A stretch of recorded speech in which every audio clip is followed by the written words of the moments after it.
मधुबन के बाबा, मधुबन के बाबा मुरली वाले, आपका क्या कहना, आपका क्या कहना। ओम शांति। आज 1 अप्रैल 2023 के साकार मधुर महावाक्य हैं। आज मीठे मीठे बाप दादा बोले, मीठे बच्चे, लक्ष्य सोप से आत्मा रूपी वस्त्र को साफ करो, अंदर में कोई भी मैल नहीं रहनी चाहिए। बाबा ने कहा, मीठे बच्चे, लक्ष्य सोप से आत्मा रूपी वस्त्र को साफ करो, अंदर में कोई भी मैल नहीं रहनी चाहिए। बाबा ने आज प्रश्न पूछा कि पुरुषार्थी बच्चे कर्मों की किस गुह्य गति को जानते हुए पुरुषार्थ में सदा तत्पर रहते हैं।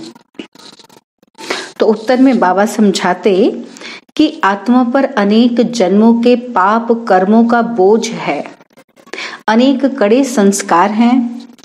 उन संस्कारों को बिगर योग के परिवर्तन नहीं किया जा सकता। आत्मा पाप कर्म करते करते बिल्कुल मैली हो चुकी है, इसलिए इसको साफ करने की मेहनत करनी है। वह याद के सिवाय साफ नहीं होगी। याद में तूफान भी आएंगे, लेकिन कितने भी तूफान आए वह पुरुषार्थ में सदा लगे रहेंगे। कौन सदा लगे रहेंगे? पुरुषार्थी बच्चे। तो मुरली का गीत है, मैं एक नन्हा सा बच्चा हूं। ओम शांति। अब जो आकर के बाप के बच्चे बनते हैं वे खुद ही कहते हैं, क्या कहते हैं कि हे बाबा, मैं अभी नया छोटा बच्चा हूं। कोई 1 मास का है, कोई 8 रोज का है। यहाँ तो सब छोटे हैं ना। नए बच्चे कहेंगे हम छोटे हैं। कोई को 20, कोई को 15 वर्ष हुए हैं। वृद्धि को पाते रहते हैं, कहते हैं बच्चा तो बना हूं परंतु हूं छोटा बच्चा। हमको भी अपना वर्षा दे देना, या हमारे ऊपर भी ज्ञान वर्षा करना। ज्ञान वर्षा तो होती ही है ना। इनको भाग्यशाली रथ कहा जाता है, जिसने ज्ञान गंगा लाई, वह ज्ञान अमृत लाया। कौन है? उनके नाम भी बहुत हैं। भागीरथ भी है, अर्जुन भी है, दक्ष प्रजापति भी कहते हैं। है तो एक ही। प्रजापिता तो सभी को लक्ष्य देते हैं। बहुत बच्चे आते हैं जिनके वस्त्र बिल्कुल मैले पुराने हैं। कोई कपड़े कैसे हैं, कोई कैसे हैं। कोई तो ऐसे सड़े हुए हैं जो धोने से एकदम फट पड़ते हैं। बाप कहते हैं ये धोबी घाट कितने वर्षों से चलता रहा है, कपड़े धोते ही आए हैं। कोई तो अच्छे हो गए हैं, कोई को तो कितना भी साफ करो फिर भी मैले के मैले रह जाते हैं। तो बाबा कौन से कपड़ों की बात कर रहे हैं? बाबा आत्मा रूपी कपड़े की बात कर रहे हैं। ज्ञान की सीटी जोर से लगाओ तो फट पड़ते हैं, भाग जाते हैं। जो साफ नहीं होते, शुद्ध होकर औरों को शुद्ध नहीं बनाते, तो समझा जाता है इनकी तकदीर में नहीं है। जो खुद अच्छे बन जाते हैं वे औरों के भी कपड़े धोते रहते हैं। ये धोबी घाट भी है। और आत्मा प्योर होने से फिर शरीर भी प्योर मिलता है। सांवरे से गोरे बन जाते हैं। सांवरे तो इस समय भी हैं, सभी हैं। बाप तो आए हैं बिल्कुल ही शहन का शाह बनाने, क्योंकि पाप आत्मा तो सब है ना। इस जन्म का तो पता लग जाता है, आगे के जन्मों का पता नहीं लग पड़ता है। तो समझाते हुए फिर भी नहीं समझते, नहीं सुधरते, तो समझा जाता है शायद आगे कोई पति तो होंगे जो संस्कार सुधरते ही नहीं। जैसे गर्म तवे पर पानी पड़ते ही सूख जाता है। भगवान आकर लक्ष्य सोप से साफ करते हैं। हर एक की नब्ज देखी जाती है। बाप तो बिल्कुल सहज समझाते हैं कि बच्चे, मुझे याद करने से आत्मा प्योर होती जाएगी। नष्ट मोहा भी होना है। मोस्ट बिलवेड बाप है। आधा कल्प भक्तों ने भक्ति की है, द्वापर से लेकर, और फिर वही देवी देवता बनने वाले हैं, मालूम पड़ जाता है। तो बाप कहते हैं उठते बैठते मुझ बाप को याद करो। जैसे कुमार कुमारी की सगाई हो जाती है तो 1-2 की याद रहती है ना, तो यहाँ तो साजन को और ही छोड़ भागंती हो जाते हैं। जो साजन स्वर्ग का मालिक बनाते उनको याद ही नहीं करते।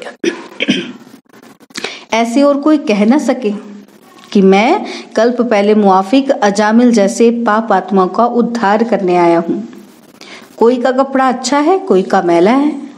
स्त्री कहती है बाबा हमको पवित्र शुद्ध बनाओ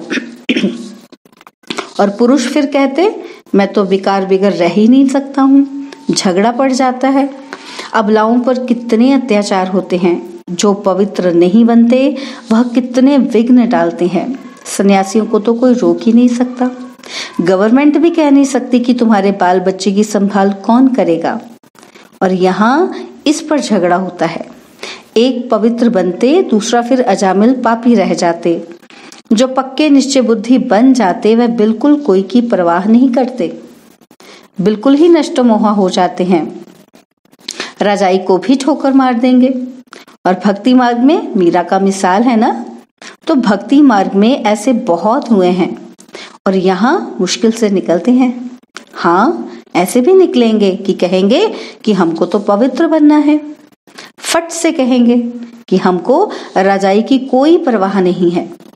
जैसे उन राजाओं को रानियों की परवाह नहीं रही, छोड़ दिया, वैसे अब रानियां निकलेंगी जो राजाओं की परवाह नहीं करेंगी। बस हम तो स्वर्ग के मालिक बनते हैं।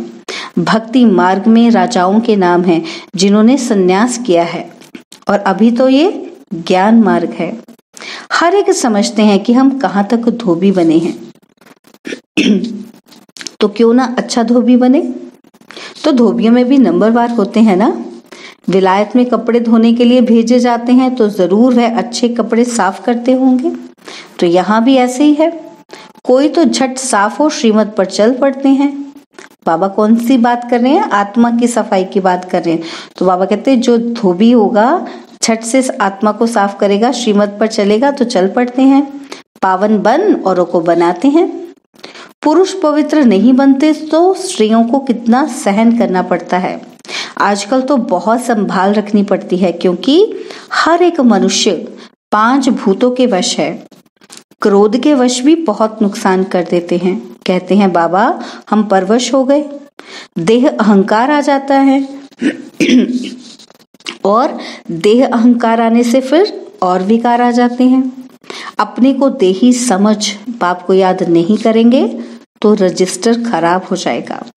मनसा में तूफान तो आएंगे, परंतु कर्मेंद्रियों से नहीं करना है। मन में तो चलेगा ही, लेकिन उसको एक्शंस में नहीं लाना है। बाप कहते हैं विश्व का मालिक बनना कोई मासी का घर थोड़े ही है। लक्ष्मी नारायण स्वर्ग के मालिक बने हैं तो जरूर कुछ तो पुरुषार्थ किया है ना। तो बरोबर बाप बैठ स्वर्ग के लिए राजा रानी बनाते हैं, तो श्रीमत पर चलना है, बाप की श्रीमत पर चलना है। एक बाप की ही है श्रीमत, बाकी सब है भूत मत। श्रीमत को भूले और ये भूत आए। छठ माया वार कर कांध नीचे करा देती है। अपने को देखना चाहिए कि मैं कहाँ तक मैला हूँ। अच्छे बच्चे कुमार का आदि हैं, सर्विस कर रहे हैं। बच्चे मूत पलीती कपड़ों को धोने 5 विकारों पर जीत पहनाने जाते हैं। कोई को काम का भूत आया तो एकदम नाम बदनाम कर देते हैं। गंदा हो गया तो उनको फिर बीके थोड़े कहेंगे, उनका फिर रजिस्टर एकदम खराब हो जाता है। बाबा कितना सटका मारते हैं साफ करने के लिए। कहते हैं बाप को याद करो तो कपड़ा साफ होगा, नहीं तो भूत ही आते रहेंगे। धारणा नहीं होती है तो समझना चाहिए कि मैं कोई बहुत मैला हूँ। आगे जन्म में शायद हम बहुत गंदे थे। शर्म आना चाहिए। पुरुषार्थ नहीं करते तो गंदे के गंदे रह जाते हैं, लायक नहीं बनते। और तुम यहाँ आते हो लायक बनने। अच्छे कपड़े होंगे तो सूर्यवंशी व चंद्रवंशी बनेंगे। बाबा ने अब बेहद की विशाल बुद्धि दी है। सारी दुनिया के चक्र को तुम जान गए हो। मनुष्य कहते भी हैं कि हे पतित पावन, तो वह जरूर एक ही होगा जिसको ही हेवनली गॉड फादर कहा जाता है। वह है निराकार। 5000 वर्ष हुए जबकि ये धोबी घाट निकला था। बाप कहते हैं 5-5 हजार वर्ष बाद धोबी घाट भारत में ही बनाता हूँ और इस योग से तुम एवर पावन बन जाएंगे।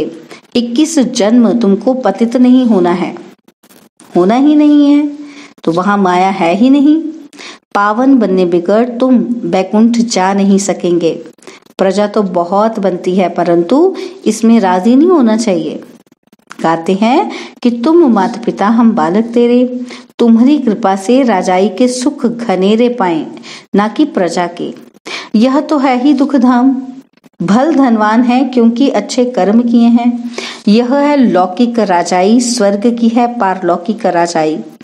दोनों कैसे मिलती हैं, यह भी तुम बच्चे जानते हो। बाप कहते हैं मेरी श्रीमत पर चलने से फिर 21 जन्म तुम सजाए नहीं भोगेंगे। ऐसे नहीं धंधा आदि छोड़ यहाँ बैठ जाना है। बच्चों की तुमको पालना करनी है, तुम्हारी रचना है। तो धंधादौरी में घाटा व फायदा तो होता ही है। सतयुग तो है प्रारब्ध, वहां घाटे आदि की कोई बात नहीं। और यहाँ तुम श्रीमत से इतना फायदा करते हो जो 21 जन्म घाटे की कोई बात ही नहीं। पूरा ज्ञान न लेने से फिर दर्जा कम मिलेगा। श्रीमत पर चलने से नष्टो मोहा बनते हो तो अच्छा ही पद पा लेते हो। तो उनका मान यहाँ ही होता है। नंबरवार राजाई मिलनी है तो फॉलो करना चाहिए माता पिता को। तो मदर फादर कर्म सीखते और सिखलाते हैं। कहते हैं श्रीमत पर चलो, विकारों में न जाओ, परहेज पर चलो। युक्तियां बहुत बतलाते रहते हैं। अविनाशी सर्जन बाबा है, बाकी सभी हैं पेशेंट्स। और तुम मददगार बनते हो, तुम हो नायब सर्जन नंबरवार। तो सबसे तीखा अविनाशी सर्जन शिव बाबा एक ही है। और सर्जनों में नंबरवार होते हैं ना, तो कोई तो लाख भी कमाते और कोई तो अपना पेट भी पूरा नहीं भर सकते। तो कोई चलते चलते बाप का हाथ छोड़ देते हैं तो उनके लिए कहेंगे ना कि ये छीछी मैले कपड़े हैं। बहुत जन्मों के संस्कार खींचते हैं ना, फिर ज्ञान धारण ही नहीं कर सकते, ज्ञान का रंग चढ़ता ही नहीं। तो यह भी ड्रामा। बाबा आते ही हैं सुख देने के लिए, तो साधुओं को भी निर्वाण धाम अपने सेक्शन में भेज देंगे। भारत जो आदि सनातन देवी देवता धर्म है वह प्राय लोप हो गया है। अपने धर्म कर्म से भ्रष्ट हो गए हैं। देवी देवता कहलाने वाला कोई रहा ही नहीं है। ना हो तब तो मैं आकर स्थापन करूं, तो जरूर और भी धर्म की आत्माओं को वापस ले जाना पड़े। मनुष्य मुक्ति धाम में ही जाना चाहते हैं। बाप कहते हैं मैं इसके लिए ही आया हूं। तो बच्चों को अपने से पूछना चाहिए कि क्या हम आगे बहुत पतित थे जो धारणा ही नहीं होती।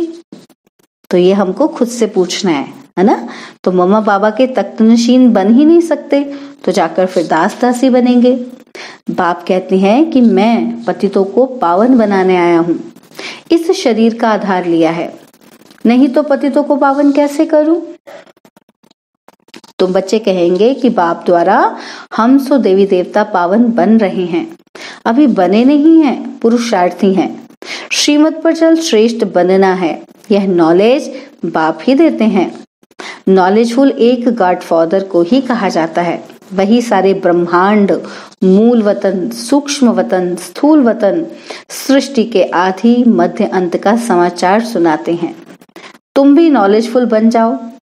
कोई तो नॉलेजफुल बन जाते हैं और कोई तो बिल्कुल धारणा ही नहीं करते। समझेंगे उनकी तकदीर में ही नहीं है। अच्छे बच्चे बड़ा अच्छा पुरुषार्थ करते हैं और बाकी घर बार तो संभालना ही है। शुरू में इन्हों की 14 वर्ष भट्टी रही। कपड़े धोते धोते कितने अच्छे गोरे बन गए। कोई टूट पड़े, कोई मैले के मैले ही रहे। आजकल तो 7 रोज भी मुश्किल ठहर सकते हैं। पहले तो पूरा भट्टी थी। भट्टी नहीं होती तो तुम तैयार कैसे होते। ईंटें भट्टी में पकती है ना, तो फिर कोई बच्चे कच्चे रह जाते, कोई टूट पड़ते। तो यहाँ भी ऐसे ही है। बहुत कपड़े फट पड़ते। श्रीमत पर नहीं चलने से साफ ही नहीं होते हैं। तो अब आत्माओं की परमपिता के साथ सगाई कराई जाती है। किसकी? आत्माओं की। तो शिव बाबा कहते हैं कि मैं एवर पावन हूं, मुझे याद करते रहो तो तुम पावन बनते जाएंगे। गृहस्थ व्यवहार में रहते ये प्रैक्टिस करो। जो अच्छे बच्चे हैं वह तो झट प्रैक्टिस में लग जाते हैं, खुशी में रहते हैं। रात को जाकर अपनी आत्मा को धोते हैं, समझते हैं कि पवित्र बनेंगे तो कपड़ा भी पवित्र मिलेगा। इसलिए बाबा कहते हैं नींद को जीतने वाले बनो। बाप को याद करो तो आत्मा पवित्र होगी। अमृत वेले का समय अच्छा है तो उसी समय याद करने की राय देते हैं। नींद आए तो आंखों में तेल लगा लो, मतलब पुरुषार्थ करो। श्रीमत मिलती है, याद करो।